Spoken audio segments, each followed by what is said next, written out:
Labą dieną, gerbiami telšiškiai. Vakar savivaldybėje buvo lektorius atvažiavęs, skaitė paskaitą tarybos nariams. Tarybos narių buvo iš 25, susirinko kokie 7, 6. Niekam neįdomu. Lekcija buvo apie politiką, etikos komisiją, apie komisijų, apie įstatymus šiokius tokius.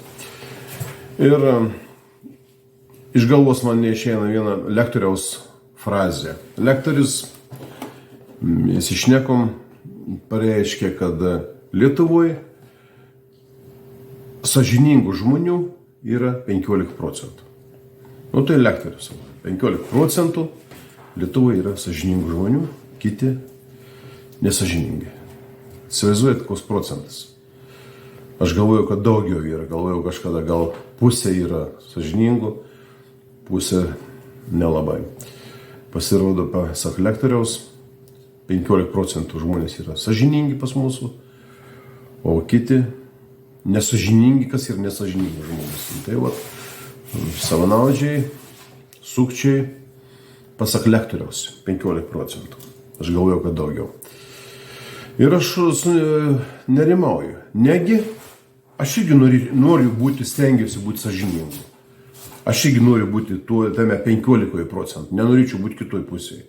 Nors kitoj pusėje yra daug turtingų, įtakingų žmonių, apsirūpinus lengvai gyvenančių, aprūpinus savo šeimas, įkūrė, steigia verslus, turintis didžiulis pajamas. Bet aš norėčiau būti tame 15% ir tikiu, kad tų 15%, gal daugiau yra, gal lektorius biški netiksliai pasakė, bet lektorius žmogus apsiskaitęs yra atsakingas, nes skaitė lekciją savivaldybėje.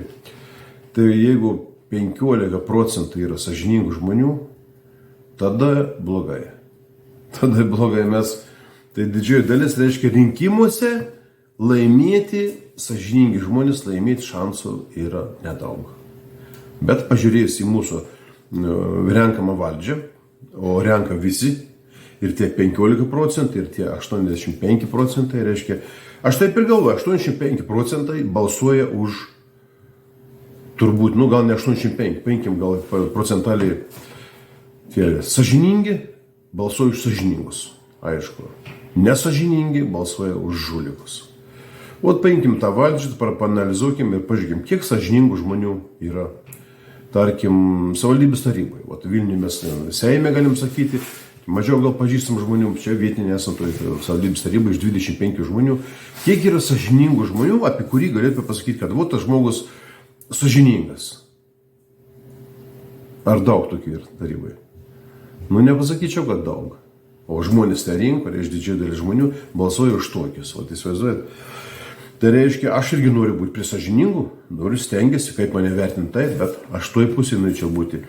Ir tada aš sunerimau, kad jeigu mes, kurie norim būti sąžiningi, jeigu mūsų yra mažai, mes turim kažkaip burtis, mes turim palaikyti vieni kitus, mes turim kažkaip tai būti kartu.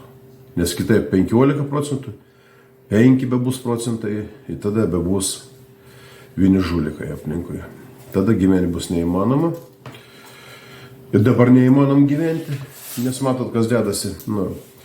Nesąžiningų žmonių kiek daug. Kyšininkai. Tas, kuris duoda kyšį, irgi yra kyšininkas. Kodėl jis duoda kyšį? Jis nori būti geresnis, jis nori greičiau gauti, daugiau gauti, ar ten kažką tai, ar kad jam duotų, ar kas nori kokių darbų gauti, ar paslaugų gauti, ar pinigų gauti. Tie, kurie žmonės yra sąžiningi, kurie apie save galvoja sąžiningi, aš tuos kviečiu į mūsų komandą. Mes nesam partiniai žmonės, gali būti ir partiniai žmonės pas mūsų visokie, bet svarbiausia, mes esame visuomenininkai, aš esu visuomenininkas, ginam viešą interesą nuo tų, gal ne 85%, gal mažiau, gal lektorius tai pasakė tik. Bet mes turim susiburti. Aš visus kviečiu būti mano komandos nariais. Iš visų kaimų. ypatingai iš kaimų. Kiekvienam kaime turim turėti žmonių, kurie būtų mūsų akis ir ausis. Mes turim žinoti, kas vyksta kiekvienam kaime, Telšių rajonų kaime. Mes turim žinoti, kas vyksta Varniuose, Telšiuose. Mes turim viską tam maksimaliai kontroliuoti, kiek mes galim padaryti, kokios mūsų galimybės yra. Ir turim viens kitą pažinoti. Kviečiu ateiti, kviečiu paskambinkit man. Yra Facebook'e, yra telefonų numeris, visur yra. Paskambinkit, susitikim, draugaukim ir vieni kitus palaikykim. Nes vagis yra visada mobilizuoti. Paprastam žmogui gaujos nereikia. Paprastas žmogus turi draugų, giminaičių, bendradarbių, padirbi darbę, grįžti namo, žiūri televizorių. Vagis jiems reikalinga gauja. Būtinai atkreipdėmės. Po vieną vagis, koks tu vagis, jeigu vienas, jis tai pagaus. Jie visi gaujom. Visi vagis, žulikai yra ir visokie sindikatai, visokios yra organizacijos visokios, tai jų turi būti daug, jie nesaugiai jaučiasi, kad jų mažai yra. O paprastam žmogui nereikia jokių gaujų. Tu esi paprastas žmogus, padarai darbą, turi laisvalaikį, hobį, dar kas nors. Kviečiu burtis. Gerbim telšiškiai, skambinkit, mes susitiksim, atvažiuosim bet kokį kaimą. Kreipkitės, per Facebook parašykite, aš turiu tų visokių Facebookų, yra Bacevičius pilietinis sąrašas, Facebookas išsuktas ir Bacevičius ir taip toliau.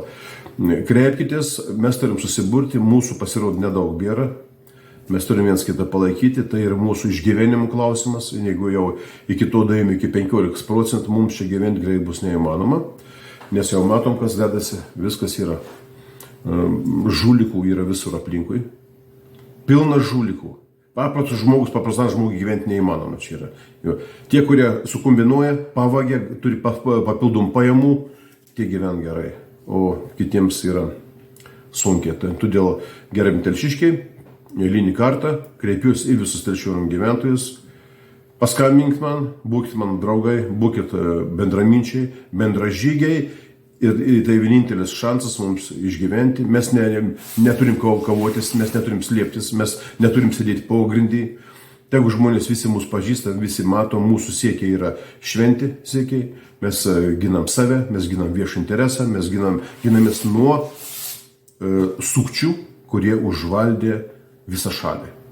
Valdžioj sėdi sukčių pilna. Taip kad lauksiu jūsų skambučių ir žinučių. Viso gero.